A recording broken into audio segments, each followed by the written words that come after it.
Hi everyone, this is Nachmera Molly, a lecturer from National Teachers College Kabale, teaching education administration, and today we shall look at accountability and staff appraisal. What are our competencies? 1. A learner defines accountability. 2. Identify the steps to be taken in accountability and staff appraisal. 3. State the importance of staff appraisal. Now let us define the term accountability. What is accountability? This is the process by which the education administrator shows or reports to the higher authority the achievement made in carrying out the responsibility of leadership.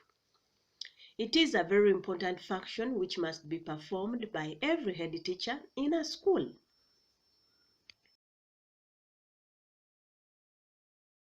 Now let us look at the people who demand or who needs accountability in our schools. In education, there are several groups of people who take interest in knowing to what use different resources sent to school are put.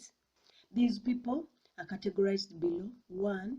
Those who have authority over the school, and these may include the Ministry of Education, the parents and the non-government organizations, the PTA or the Parents Teachers Association Executive Committee, the donors for the school, plus some other people. Now let us look at the process of accountability. 1. Planning. Planning is the process of preparing a set of decisions for action in the future directed at achieving goals by preferable means. For instance, at the school level, the head teacher must plan for the curriculum, instruction of programs, as well as the co-curricular activities. 2. Organizing. This is the process of prescribing formal relationships among people and resources to accomplish goals. The head teacher must organize for the provision of all essential requirements for instruction. For example, chalk, apparatuses, and chemicals to use during the science practical lessons. 3. Delegation is the assignment of authority to another person to carry out specific activities or tasks. Delegation of duties is essential in helping the head teacher achieve the task of accountability. 4. Budgeting is the process of preparing statements of expected income and proposed expenditure. The head teacher, as an accounting officer, his main job is to ensure that a budget is made. This should show both the income and expenditure. 5. Formulation of policies. The head teacher should be able to decide the direction which he would like to drive his school to. He must make specific clear goals which should be made known to all members of staff. 6. Appraisal. Assist the head teacher in determining whether success has been attained or not.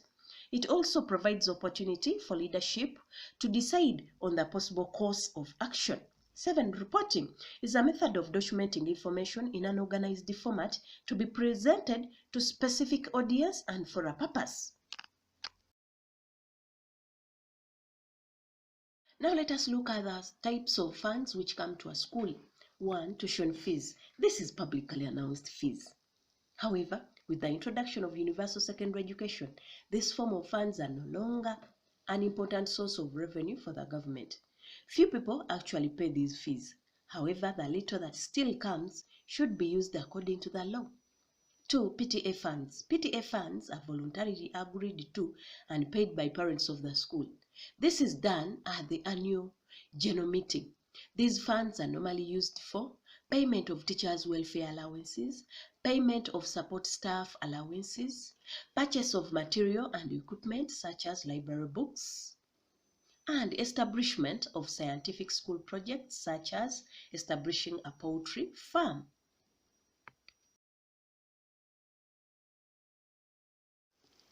In our next subheading, which is keeping financial records, we are going to do an activity.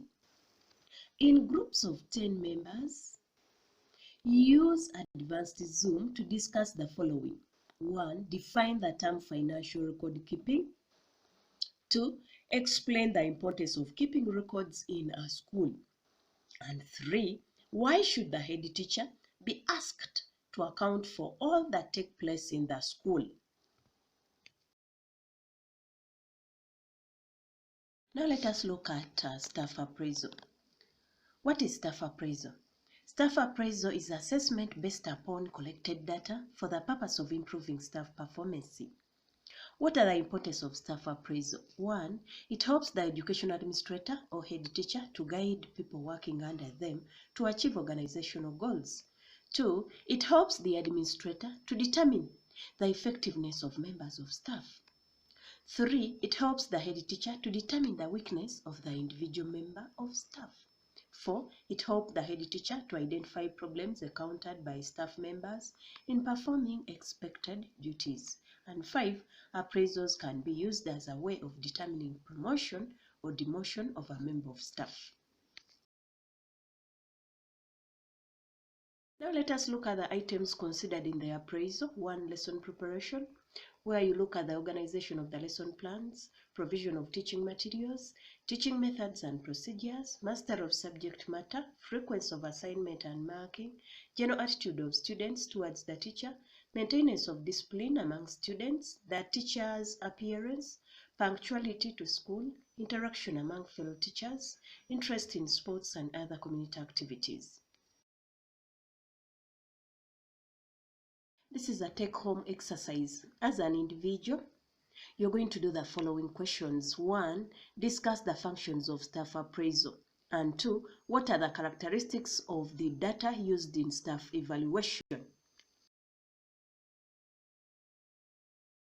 I have provided 3 reference books. When you go to the library, pick them and read more about accountability and staff appraisal.